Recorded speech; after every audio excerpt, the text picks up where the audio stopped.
Hi, my girlies, welcome back to Sass a Little Bit of Class. I'm Cara Williamson. Today we're going to be discussing the fact that everyone loves a mean friend. Okay, let's just face that fact. I feel like nobody's talking about it. Everyone talks about how girls love a bad boy, okay, or a toxic man. I love a toxic gal, okay? I love a toxic friend, okay? And yeah, I just want to dive right into that basically. And I hope I'm not the only one. So yeah, let's dive right in.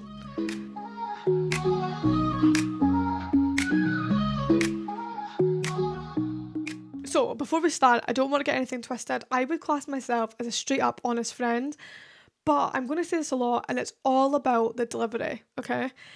If someone comes to you for advice, okay, for example, when they come to me, I'll ask them, before I even think about giving them advice, okay, I'll ask them, do you want a Kiara answer? Because Kiara is upfront, okay? I'm honest. I'll give you the truth, I'll give you solutions, I'll fix your problems, okay? But I feel like when people come to you for advice, they already know how to fix their problem. Do you know what I mean? Well, I do anyway. I just like a rant, okay? Like when I'm ranting to Connor and he starts giving me all these solutions, I'm like, hold on, babe. I don't want solutions. I just want to moan and rant about my problem that I have.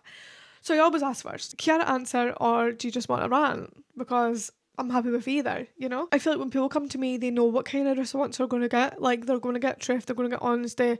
And obviously, I'm always empathetic. I always totally understand. I'm always like, yeah, I totally understand how you feel and try and put myself in the person's position. And also, if they're talking about someone else, put myself in both situations, okay? I don't take sides. So, yeah, if you come to me for advice, you're always going to get honesty. I'm always going to be empathetic with you. And the goal for me is growth. Do you know what I mean? Have you even watched an episode of this pod? It's all about self-growth, okay? And basically just being self-aware. But the friends that we're talking about today are the polar opposite of this, okay? I have watched these mean friends, okay? We're going to call them mean gals. I have watched them in a room, okay?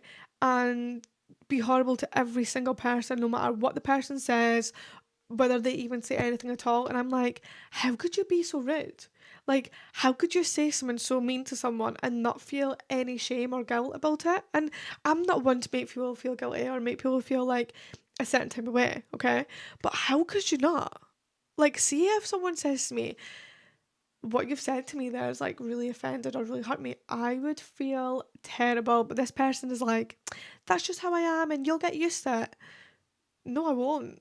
I actually won't get used to it though, that's the thing. Because it's not normal, you know? And I don't want to be surrounded with people like that. And sometimes you can't escape it. Majority of the time, you probably can't. Whether they're in a school, in your workplace, at like, I don't know, a hobby, a class, a gym, whatever.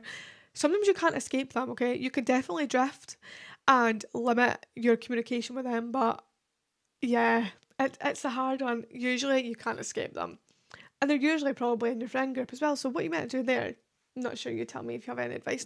This mean girl vibe will basically mask their mean girl energy as being straight and up front, and everybody loves it. And I think this is to do with social media, because social media always says like you need that upfront friend, and I'm like, I think they're talking about me. Not to be like vain, okay?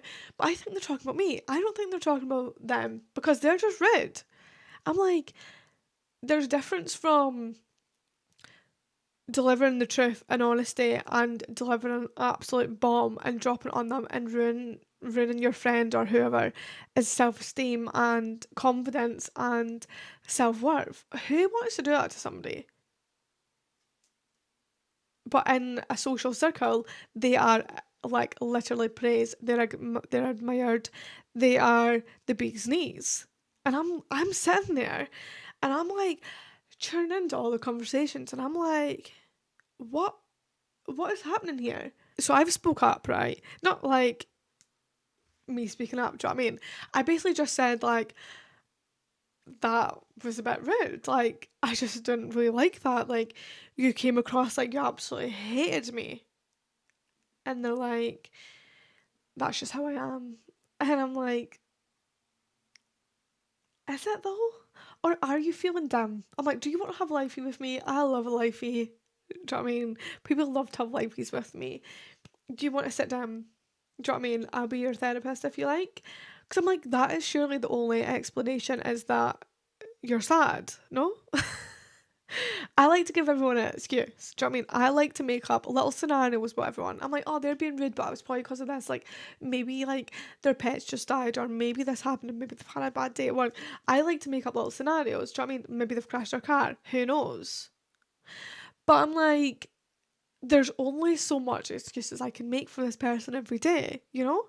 The thing I see most about this person is when they come in with all their opinions unprovoked.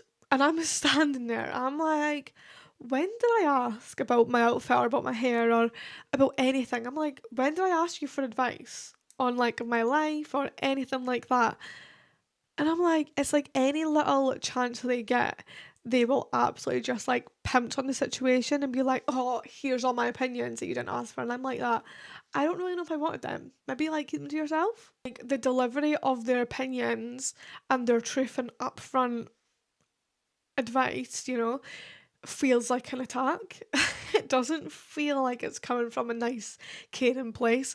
It feels like they're attacking my personality. And usually it's like something that maybe you're feeling insecure about. So if you've said something before that you're insecure about, whatever, then you'll come in the next day and they will absolutely hound you. And I'm like that. Oh, thanks very much for that. You know, that was so kind. That's what I wanted. You know how I just told you I was insecure about that? That's what I was asking for. I was wanting you to come and attack me with all your negativity, you know? So yeah, if you've ever came away from a situation, reflect, okay? Did you feel uplifted and inspired and motivated, or did you feel attacked and drained and belittled? Because that's where you'll find out if you've got a mean gal in your circle. And yeah, I wish I had advice on how to get away from them. But I don't. I'm actually coming to you for advice because I've actually got no idea.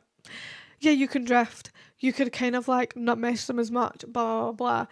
But if you're in a circle with them, in like a social circle with them, how are you meant to get with that? Find new friends, but your other friends are nice, they just don't see it. So what are you meant to do there? So yeah, I'll let you into my secret toxic trait, okay? I like to give you a wee secret every ep, okay? So this is my toxic trait. Um, Basically, I'll still go to them for advice, right? And I'm stabbing myself in the foot here, right? Because I know what the outcome's going to be, but I've always got that wee bit of hope, like, oh, maybe they'll relate and maybe they'll like really resonate with what I'm saying, and they never do. We never ever are able to see eye to eye. It's like I've got something to prove. It's like I've got to prove myself to them. I don't really know why I do that. But yeah, that is my toxic trait. So yeah, that is something that I need to work on, you know? Don't go to the toxic friends for advice because it's not going to be good advice. It's going to be negative and it's going to make you feel worse.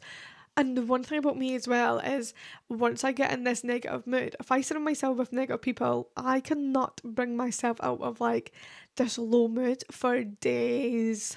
Days. Like my mood swings are long. I can't just snap out of it. And Connor's like that. I don't even know why you keep going back to them for advice. And I'm like that. Either do I. I don't know either, but I just love to do it to myself. It's like listen to sad songs when you're already sad. Why do we do that? I don't know, but that's what I like to do. Make myself feel worse about a situation. So yeah, I really hope you haven't experienced this, but if you have, give me some advice. How did you take yourself out of this circle? How did you manage to like drift from this person, and how did that work out for you? Please let me know. But yeah, this has been Sassy a little bit of class. Hope you have the most amazing week. As always, keep it sassy, keep it classy, and I'll see you next Sunday, now posting at 6 p.m. Love you, bye. I'm actually waiting to go get ice cream at St Andrews. Bye.